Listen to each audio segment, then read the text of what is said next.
My name is Law Nation. We're going to talk quickly about the reports or the rumors of the Dallas Cowboys owner Jerry Wine Jones. Y'all put the wine emojis in the chat box there. About Kyle Pitts. Now, like I said before, there will be a lot of fillers in this particular draft. There will be a lot of, okay, we are really in love with this guy, or we really want this to happen. The problem is with the Cowboys, they don't know how to keep their mouths shut. Now, my thing is, you always want to throw off the opposition, right? So it could be on one end, it's just like, I guess, the Jedi trick. On one end, you could be saying, yeah, I really like this person. And then on the other end, right, you could be like, man, I really don't care for this person. But here's the situation. Jerry, he talks about he's infatuated with Kyle Pitts. And just close your eyes and imagine Kyle Pitts on this particular team. Man, he would do crazy numbers. And I'm with the belief everybody knows I'm best player available, BPA. So if Kyle Pitts, the number one guy on this particular board, when they get round to the 10th pick, then you grab him and you snatch him and you think about the rest down the line. I'm with the belief that, yes, you go with best player available, whether it be if it's a Slater out there, if he's the best guy on your board, you go out there and grab him. If it's the Penny Sewell, if he somehow drops to the 10th pick, yeah, you go grab him. Oh, newsflash, Jalen Waddle, Jamar Chase. You see where I'm going with this, Cowboy Nation? Never paint yourself into the corner. Now, here's the flip side of it. Y'all know I'm team defense, right? And you guys rarely hear me banging on the table saying we got to get this defensive guy with the 10th pick, because I believe in this particular draft that even in the secondary is such a thick position as relates to the skill set. It's no one really separating themselves from one of another. So I look at it from that aspect of it, and I look at the value aspect of it. Yes, I've seen people make statements saying that, hey, we need a Christian Barmore, we need a J2 Afile, or we need the, what's the kid named Marvin Wilson. All of those guys are great from the collegiate aspect of it, but the value is not there with the 10th overall draft pick. You can get majority of those guys in the later round. He ain't lying. We got to be smart with this, Cowboy Nation. We can't be just sitting here saying, oh, wow, we need to get this guy.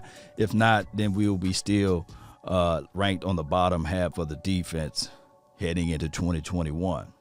I want you guys to understand, everywhere Mike Nolan been, he was ranked on the bottom half of the defense, regardless. And when he was the head coach, or not the head coach, well, that's a story of a different day there. But when he was the defensive coordinator, man, their teams ranked on the bottom half, 25 and back. Not 23, not 24, not 22, not 21. That's just where they've been, ranked on the bottom half of things. So the Cowboys got to look into this situation and say, all right, cool. We got Dan Quinn, and I'm not going to leave him off the hook, because last year his Atlanta Falcons team just wasn't like this world recognizable defense, as everybody sit there and say to themselves, man, we can't wait to play against Atlanta Falcons. Oh, my goodness. Can't wait to see their defense, I meant to say. So it's none of that that's going on, right?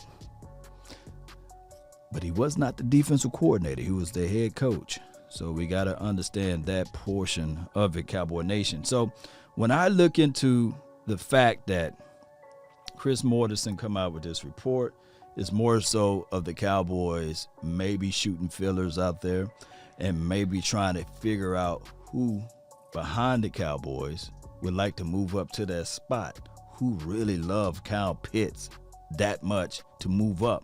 And that is the name of the game. You got to figure out how you can create more value out of your 10th overall draft pick by selling fillers, by telling people, hey, we really like this guy. We really in love with this guy. Now, let's get into the details of why the Cowboys should, as the operative word, draft Kyle Pitts. I got to go there, right, Cowboy Nation? Think about this. We need help at red zone, money zone, green zone. Dynamic threat. Dalton Schultz is good. I like what he was able to exemplify and exude last year, which was good. Blake Bell probably made him more motivated to play. And although Blake Bell is gone now, we got to understand that skills, the iron sharpen iron, steel sharpen steel philosophy is still real. And with the Blake Jarwin absence last year, we really never got a full grasp of what he can really do within the confines of this system.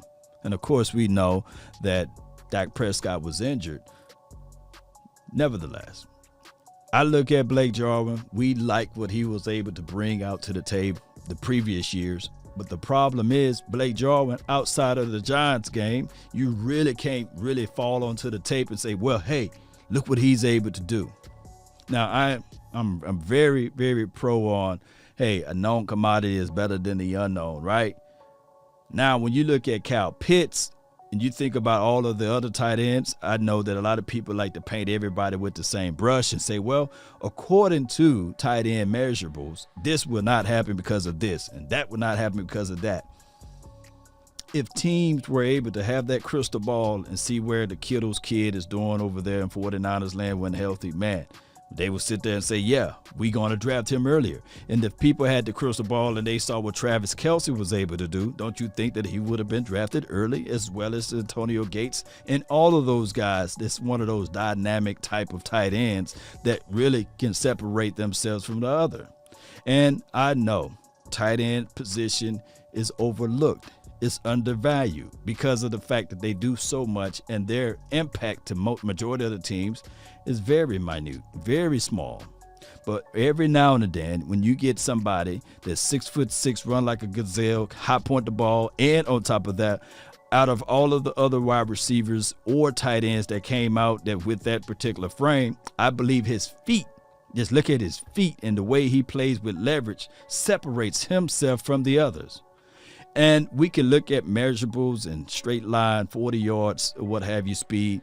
But when you look at the tape, there's some separation that you will see, whether it be his athleticism, high pointing the ball, understanding where the soft spot and the cushion zones are at in the particular routes, and the concepts of how he know how to stem and break free at the top is just crazy. Now, you add that mixed in with Blake Jarwin, Amari Cooper, CeeDee Lamb, and yes, Michael Gallup. So many people are so ready to get rid of Michael Gallup. No. You keep Michael Gallup. You keep all of those nuances on your team, and now you look back at it and say, man, this stuff is crazy. How can we stop this? Now, I do know that a lot of people looking at the offensive line as an issue, the defensive front as an issue, right? Those two things that we really need, right?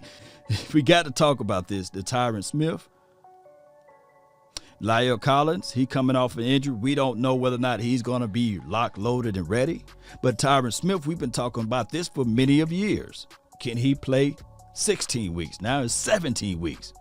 So now we got to look into this thing and say, man, should the Cowboys be safe with this and just go ahead and grab an offensive lineman that you know for sure that's going to help this team out for the front five?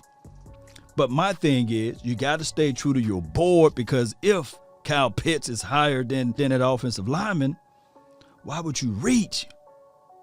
You can get an offensive lineman in the second round. Look, the Cowboys got to look into this thing and say, best player available.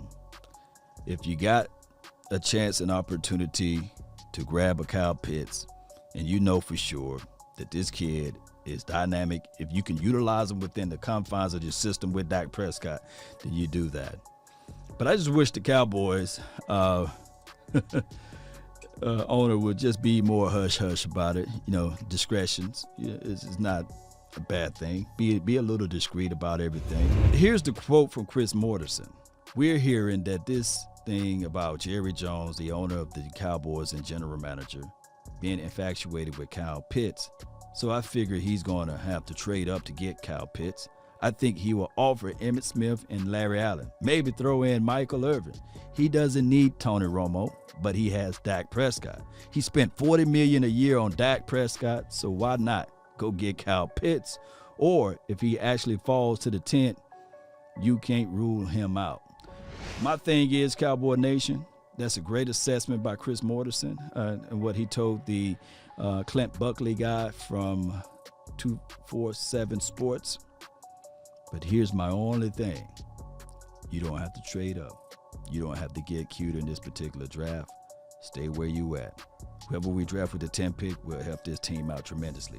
Post me your thoughts. Post me your concerns down below. My name is Law Nation. Be sure to hit that like button, share this content. Let a friend, neighbor, foe know where to go when they want to tune in to Cowboy Sports Talk and beyond.